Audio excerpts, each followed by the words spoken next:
और शानदार तेजी आज के सत्र में बनते हुए दिखाई पड़ी। रिकॉर्ड स्तरों पर भारतीय बाजार बंद हुए। 17,000 का एक अहम लेवल निफ्टी ने आज क्लोज किया और उसके ऊपर पार किया और उसके ऊपर क्लोज होता हुआ दिखाई पड़ा। 16,000 से 17,000 का जो अहम मूव है वो करीब करीब 19 सेशन में यानी कि रिकॉर्ड लो डेज के अंदर निफ्टी ने ये पार करते हुए दिखाई पड़ा। और मेजरली पूरी तेज़ी के अंदर आईटी का एक बड़ा योगदान रहा। करीब करीब 12 साढ़े 12% के आसपास की तेज़ी आईटी इंडेक्स में देखने को मिली। पावर इंडेक्स 11 साढ़े 11% की तेज़ी के साथ कामकाज करता हुआ दिखाई पड़ा। एफएमसीजी निफ्टी बैंक 5% की तेज़ी वहाँ पर भी आते हुए दिखाई पड़ी। और एक ज़ोरदार मूव जो रहा वो रहा मिड कैप के अंदर, एटलीस्ट स्मॉल कैप के कंपैरिजन में, जहाँ पे स्मॉल कैप पे तो 3% के आसपास का नेगेटिव रिटर्न आता हुआ दिखाई पड़ा, लेकिन मिड कैप फिर भी इस पूरी तेज़ी में 2 से 3% की तेज़ी में रहा। टेलीकॉम अच्छी तेज़ी में रहा, करीब 8 से 9% इस इंडेक्स में तेज़ी आई और उस तेज़ी में मेजर कंट्रीब्यूटर जो है वो भारतीय एयरटेल आज अपने नए रिकॉर्ड्स के आसपास पहुंचता हुआ दिखाई पड़ा। एक शानदार तेज़ी भारतीय एयरटेल में आज देखने को मिल रही थी। तो शुरुआती सत्र से ही जहां पर भारतीय बाजार में वैसे तो अंतर्राष्ट्रीय बाजारों के संकेत कमज़ोर थे, लेकिन धीरे धीरे तेज़ी बढ़ी और बढ़ते बढ़ते निफ्टी को 17,000 के पार लेकर गई और फर्मली 17,000 के ऊपर ट्रेड होता हुआ दिखाई पड़ा। आज निफ्टी बैंक में या एनबीएफसी में से एटलीस्ट बजाज ग्रुप जो तेज़ी में है वो पार्टिसिपेट करते हुए दिखाई पड़ रहे थे। इसके अलावा आज सेलेक्टिव जो स्टॉक्स थे मिड कैप के, वहाँ पर खरीदारी देखने को मिल रही थी। शुगर शेयर आज तेज़ी के अंदर दिखाई पड़ रहे थे। टेलीकॉम में से भारतीय ऑब्वियसली एक सबसे तेज़ी में था। रिलायंस एक अच्छी तेज़ी के अंदर पार्टिसिपेट करता हुआ दिखाई पड़ रहा था। तो कुछ स्टॉक स्पेसिफिक मूव बढ़िया थे। ऑटो सेल्स के नंबर्स हैं तो उससे पहले ठीक ऑटो शेयरों में भी इंडिविजुअल स्टॉक्स के अंदर मूव आता हुआ दिखाई पड़ रहा था। तो अलग अलग बाजार के खेमे में खरीदारी और उसका एक इम्पैक्ट मार्केट में बनता हुआ दिखाई पड़ रहा था। शानदार तेज़ी भारतीय बाजारों में एटलीस्ट आज फिर देखने को मिली।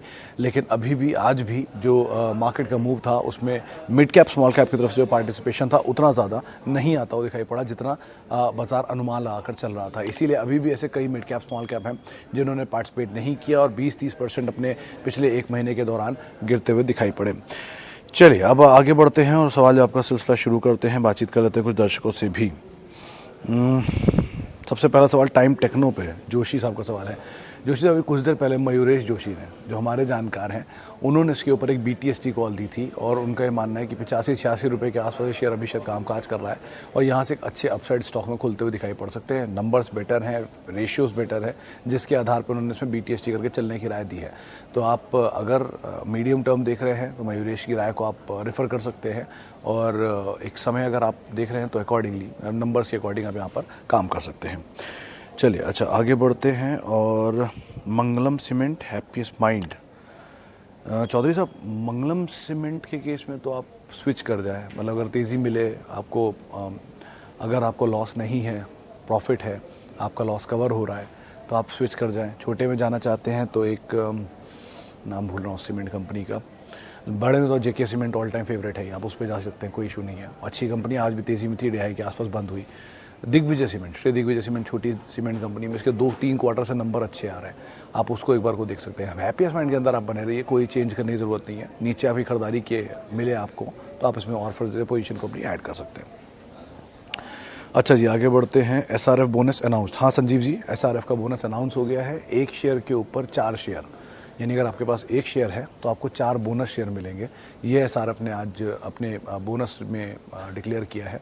शेयर में चला भी था उस टाइम, 5-5.5% की तेज़ी देखने को मिली, 10,000 के पार गया था, बाद में मैंने देखा नहीं। लेकिन इक्विटी साइज़ जो है वो 6 करोड़ का था पहले और अब बोनस एडजस्ट होने के बाद करीब करीब 30 करोड़ के आसपास शेयर हो जाएंगे मार्केट में। तो ज़रा ध्यान से इस चीज़ को आप ऑब्जर्व करिएगा। लेकिन अभी जो बोनस का रेशियो है वो अनाउंस हो चुका है। अच्छा आगे बढ़ते हैं और पॉलीप्लेक्स IEX। पांडे साहब, IEX तो आप बने रहिए, बढ़िया कंपनी है और जो लास्ट ब्लॉक हुआ था उस ब्लॉक के बाद से शेयर उस भाव पर आया नहीं, तो वो ब्लॉक के भाव को बतौर स्टॉप लॉस आप मेंटेन कर सकते हैं। वैसे भी जो पावर की डिमांड है वो सितंबर ऑनवर्ड्स अभी वापस दोबारा पिकअप करेगी फेस्टिवल से पहले, तो उसको आधार मान के एटलीस्ट आप बने रहिए। पॉलीप्लेक्स के केस में आप अवॉइड कर सकते हैं। वैसे तो कंपनी ठीक है, बीच में खबरें ही बहुत बारी उठी हैं, जिंदल पॉली इसमें स्टेक ले सकता है, ऐसा नहीं सकता, ये खबरें हमेशा आती रहती हैं बीच में, लेकिन अदरवाइज को आप एक बार अवॉइड कर सकते हैं। तेज़ी मिल जाए तो आप निकल जाएं, ज़्यादा बेहतर है। नंबर वाइज अगर इसमें आप जाना चाहते हैं, कॉस्मो फिल्म्स के नंबर ठीक थे, जिंदल पॉली के भी नंबर ठीक थे, पॉलीप्लेक्स के भी नंबर इतने बुरे नहीं है, लेकिन वो बस के बीच में रहता है, वॉल्यूम थोड़ा थिन रहता है, तो अकॉर्डिंगली आप यहाँ पे कॉल लीजिएगा। लेकिन हाँ, आप दूसरे स्टॉक के अंदर जरूर बने रह सकते हैं, IEX के अंदर। अच्छा जी आगे बढ़ते हैं और लिंडे इंडिया पे धर्मवीर साहब सवाल है। धर्मवीर जी, लिंडे वैसे तो कंपनी अच्छी है, बीओसी ग्रुप की कंपनी है। बीच में एक मतलब कुछ समय पहले एक इन्होंने डीलिस्टिंग प्रपोजल रखा था, वो शायद कैंसिल भी हो गया था। लेकिन अभी भी जो खबरें हैं वो यही हैं। जो तेज़ी आई थी वो तो प्राइम मिनिस्टर ने जो हाइड्रोजन के ऊपर बातचीत की थी, इंटीग्रेशन के ऊपर, उसके बाद तेज़ी आई थी। ये मेजरली हाइड्रोजन प्लांट बनाती हैं। 18% के आसपास रेवेन्यू वहाँ से आता है, 82% रेवेन्यू इनके ऑक्सीजन से आता है या इंडस्ट्रियल गैसेस से आता है। तो कंपनी अच्छी है, आप बने रहिए। दोनों ही कंपनी मतलब दोनों ही कामकाज के अनुसार, ऑक्सीजन या इंडस्ट्रियल गैसेस के कामकाज के हिसाब से भी और वैसे भी, और कंपनी इन टोटल भी ठीक है। बस दो चीज़ों का ध्यान रखिएगा, एक तो नंबर्स कैसे आते हैं कंसिस्टेंटली, और दूसरा डिविडेंड कैसा दे रही है। अगर ये दोनों में कहीं भी कोई फेरबदल है तो आप कॉल लीजिएगा। कारोबार ठीक है वैसे इस कंपनी का। Devyani International Zomato IPO price long term. Mishra साहब, थोड़ा सा मैं डिफ़र करूंगा इन दोनों ही स्टॉक को लेकर। वजह है, एक तो बहुत ओवर प्राइस्ड है दोनों ही, क्योंकि इक्विटी बेस बड़ा देखिए लेकर आए हैं लोग। आपने इशू प्राइस देखा छोटा, 70 रुपये का, 60 रुपये का इशू प्राइस था जोमेटो का, और उतने के आसपास ही का एक इशू प्राइस देवयानी का भी था। तो इशू प्राइस छोटा था लेकिन इक्विटी बेस बड़ा था, तो इसी वजह से मार्केट कैप बड़ी आ रही है। जोमेटो की भी 1 लाख करोड़ के आसपास है, और देवयानी की मार्केट कैप देखी नहीं, लेकिन वहाँ पर भी थोड़ा अपर साइड पर ही है। तो इतने बड़े इक्विटी बेस के साथ अभी ये सही लग रहा है। अभी एंकर बुक खुली हैं जोमेटो की, अभी देवयानी की भी खुलेगी 1 महीने बाद। तो क्या सप्लाईज आती हैं मार्केट में, दूसरा नंबर कैसे रहते हैं, कितने प्रॉफिटेबल हैं, कंसिस्टेंट हैं, डिविडेंड पेइंग है कि नहीं। अभी तो बाजार तेज है तो ये सब चीज़ें शायद कोई नहीं देख रहा है, लेकिन जब बाजार वापस मंदा होगा तब डिविडेंड भी देखा जाता है, मुनाफा भी देखा जाता है, सेल्स भी देखा जाता है, रेशियोज भी देखे जाते हैं। तो उस हिसाब से आप सोचिए, 5 साल बड़ा ड्यूरेशन है। ब्रोकरेज हाउसेज तो पॉजिटिव ही हैं। कल भी इनफैक्ट एक रिपोर्ट आई थी इनिशिएट कवरेज के साथ 220 रुपये या 120 रुपये, 180 रुपये के टारगेट्स के लिए जोमेटो में। लेकिन नंबर्स को आप कीनली वॉच करिएगा, क्योंकि कोई भी कंपनी यहाँ पर प्रॉफिट नहीं है, थोड़ा रिस्की जोन में वो हमेशा ही रहती है। तो अकॉर्डिंगली आप यहाँ पर कॉल ले सकते हैं। अच्छा, Godrej agro, Godrej property, Godrej industry. Dibrewal साहब, ऑर्डर रखिएगा, Godrej property, Godrej agro, Godrej industry. कंपनियां तीनों बढ़िया हैं, कारोबार तीनों बढ़िया है, लेकिन ऑर्डर इसलिए बोल रहा हूँ क्योंकि गोदरेज इंडस्ट्रीज जो है वो प्रमोटर कंपनी है, होल्डिंग कंपनी है। वो डिस्काउंट ओन करेगी, जो बाकी होल्डिंग ओन करती है बाकी कंपनीज में, उसमें डिस्काउंट होगा 60% के आसपास, तो उसको तो आप हटा दीजिए। वैसे बचता है गोदरेज प्रॉपर्टी, सबसे अच्छा काम काज है, भागा हुआ शेयर है, बोनस भी आ चुका है 1:1, तो उसके अकॉर्डिंग ये शेयर चला हुआ है। एग्रोवेट सीजनल बिजनेस के हिसाब से चलता है और मोमेंटम बेस्ड स्टॉक है, तो इन तीनों की एक ट्रेड्स हैं, इनके हिसाब से आप यहाँ पर कॉल ले सकते हैं। अच्छा, आगे बढ़ते हैं और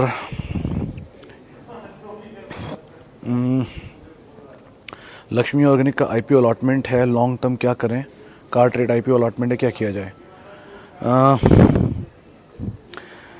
लक्ष्मी ऑर्गेनिक अगर आईपीओ के अलॉटमेंट के हैं रखे रहिए।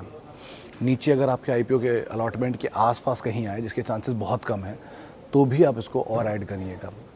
कार ट्रेड के इसमें मतलब बैक टू डिफर, मैंने उसको बहुत पढ़ा नहीं है कीनली, इसलिए मैं उसके बारे में कुछ कह नहीं पाऊँगा, लेकिन फिर भी वो कारोबार के हिसाब से मतलब अभी ऑटो ही लेट मतलब आप देख रहे हैं येलो के आसपास है, चाहे वो largest 2 wheeler manufacturer hero MotoCorp हो या largest 4 wheeler passenger vehicle manufacturer Maruti हो, दोनों ही 52 वीक्स लो पर है। तो जब नई गाड़ियों की बिक्री का ये हाल है तो कार ट्रेड क्या ट्रेड करेगा? तो आप अकॉर्डिंगली यहाँ देखिएगा, उसके कारोबार को समझ लीजिए, मतलब नंबर्स देख लीजिए, उसके बाद कॉल लीजिएगा। लेकिन हाँ, लक्ष्मी ऑर्गेनिक में आप बने रह सकते हैं, बहुत अच्छे नंबर इन्होंने लास्ट क्वार्टर में दिए थे। मतलब 104 करोड़ का मुनाफा इस क्वार्टर में आया, जबकि पिछले पूरे साल में 120 करोड़ का मुनाफा था। तो नंबर्स में री रेट हुआ ये स्टॉक, तो थोड़ा महंगा ज़रूर हो गया हाल फिलहाल की तेज़ी में, लेकिन नीचे आएगा तो आप आराम से इसको ऐड करिए। और आपके तो वैसे भी बहुत रॉक बॉटम प्राइस की खरीदारी है, बने रहिए, कोई दिक्कत नहीं। अच्छा, सुमित साहब पूछ रहे हैं मेरा पोर्टफोलियो ट्विटर पे शेयर करूं? सुमित जी, पोर्टफोलियो में वही शेयर होंगे अगर हैं तो जो आप लोग खरीदते हैं, बेसिकली वही सब दिग्गज, वही सब मिड कैप, वही सब लार्ज कैप। तो ऐसा कुछ नहीं है, स्टॉक वही होते हैं, क्वालिटी और व्यू और विज़न पे अंतर होता है, जिसकी वजह से रिटर्न लोगों को मिलते हैं। अच्छा, भारतीय Airtel long term view, Virendra ji already नए हाइज पर है, ब्रोकरेज हाउसेज टारगेट 740, 800 रुपये तक के भी आ रहे हैं। तो आप इन दोनों के हिसाब से अपनी पोजीशन में बने रहिए वैसे भी, और बढ़िया कंपनी है, बहुत लंबे अंतराल के बाद चला है, नया हाई बना रहा है, बने रहना ज़्यादा बेहतर रहेगा। अच्छा, 52 वीक्स लो शेयर करने के लिए, सुमित जी कल ही मैंने ट्वीट किया था, अगर आप पढ़ेंगे तो बहुत इंटरेस्टिंग नाम है उसमें, पढ़ के देखिए कल का मेरा ट्वीट। कल शाम को इसी टाइम इसके बाद ही किया था, आप पढ़िएगा, बढ़िया ट्वीट है वो। अच्छा आगे बढ़ते हैं और इजी माई ट्रिप मंगल साहब, इस पे मैनेजमेंट से मेरी बात हुई थी लास्ट क्वार्टर के नंबर्स के बाद। सिचुएशन इंप्रूव होने की बात उन्होंने की है, ख़ास तौर से ये अनलॉक फेज़ शुरू होने के बाद। अब पिकअप तो होगा, फेस्टिव भी आ ही रहे हैं, तो नंबर ठीक होने चाहिए, लेकिन किस हद तक बाज़ार डिस्काउंट करे बैठा है, कितनी तेज़ी आ चुकी है, उसके हिसाब से आप यहाँ पर कॉल लें, वो ज़्यादा बेहतर रहेगा। क्योंकि यहाँ पर इम्पॉर्टेंट ये नहीं है कि क्या सिचुएशन चल रही है, इंपॉर्टेंट ये कितना हद तक बाज़ार इन चीज़ों को डिस्काउंट करके चल रहा है, तो उसके हिसाब से आप कॉल लीजिएगा। अच्छा आगे बढ़ते हैं। इंगरसॉल रैंड, बड़े समय बाद स्टॉक का नाम सुनने को मिला है। ये मल्टीनेशनल कंपनी है सर वैसे तो, और शायद रोड रोलर्स और heavy capital goods engineering and engines, ये कामकाज के अंदर इस कंपनी का काम है। बहुत ही स्टेबल है बिजनेस, बहुत ही स्टेबल है, मतलब कई सालों से इसको ट्रैक कर रहा था, तब तो इसमें कोई खास मूव आता नहीं था, पता नहीं बहुत दिन से देखा भी नहीं है। कंपनी मल्टीनेशनल है, डिविडेंड शायद देती नहीं है या कम देती है, तो बेटर मल्टीनेशनल्स अवेलेबल है। वर्लपूल जैसी कंपनी है जो इस टाइम अच्छे दाम पर अवेलेबल है, नीचे के दाम पे मिल रही है, लो के आसपास है, बढ़िया एक्टिव कंपनी है, यूएस की सबसे बड़ी one of the largest rather consumer durable company है, तो आप उसको देख सकते हैं तवज्जो के तौर पे, आप शिफ्ट करना चाहते हैं तो। चलिए एक आखिरी सवाल और लेता हूँ, वो होगा वेंकीज़। लंबी साहब आप इसको होल्ड करिए अगर आपके पास हैं तो, नहीं है तो नीचे के दाम पे खरीदारी करिए। थोड़ा स्विंग ज़्यादा बड़ा होता है, नीचे 800 ऊपर 3200 तक भी दिखा देता है, लेकिन सबसे बड़ा रीज़न ये है कि इसके बाज़ार में शेयर नहीं है। 1-1.5 करोड़ टोटल इक्विटी साइज़ है और मेजरली प्रमोटर ओन करते हैं। फादर ऑफ इंडियन पोल्ट्री बोला जाता है इनके मालिक को, और पोल्ट्री में इससे बढ़िया नाम अभी तक तो किसी का है नहीं। तो आप एटलीस्ट आराम से इसमें बने रहिए, टाइम दीजिए, पैसा यहाँ पर बढ़िया बन सकता है। और डिविडेंड भी देती है, 17-18 रुपये डिविडेंड भी शायद दिया था इन्होंने पर शेयर के आसपास, तो आप बने रह सकते हैं, कोई दिक्कत नहीं है, कंपनी अच्छी है। चलिए इतने ही शेयरों को मैं शामिल कर पाऊँगा, माफ़ी उन सभी लोगों से जिनसे हम बातचीत नहीं कर पाए, और बहुत बहुत शुक्रिया उन सभी लोगों का जिनसे हम जिनके सवाल हमने लिए हैं। अच्छा चलते चलते एक सवाल और लेता हूँ, बहुत दिन से सवाल पूछ रहे हैं श्रवण साहब का, Infibeam and Finolex chemical. Sir दोनों ही शेयरों को वैसे तो आप तेज़ी में निकलने की ही कोशिश करिए, अवॉइड ही करिए। केमिकल में सुदर्शन ज़्यादा बेटर है, अतुल बहुत अच्छी कंपनी है, लक्ष्मी बहुत अच्छी कंपनी है, जुबिलेंट इंग्रेविया बहुत अच्छी कंपनी है। इन 4 कंपनियों को आप देखिए। और इन्फीबीम में वैसे तो ब्रोकर हाउसेस काफ़ी टाइम से हैं, स्पेशली देवेन चौकसी साहब, लेकिन आपको तेज़ी में निकल जाए वो ज़्यादा बेहतर रहेगा, ये रणनीति मेरे हिसाब से, बाकी आप देख सकते हैं। चलिए फिलहाल अब इसको इतना ही समेटेंगे यहीं पर ही, और बहुत शुक्रिया हमारे साथ मौजूद रहने के लिए। आप मेरे साथ जुड़ सकते हैं @sumitresearch मेरा ट्विटर हैंडल है। नमस्कार।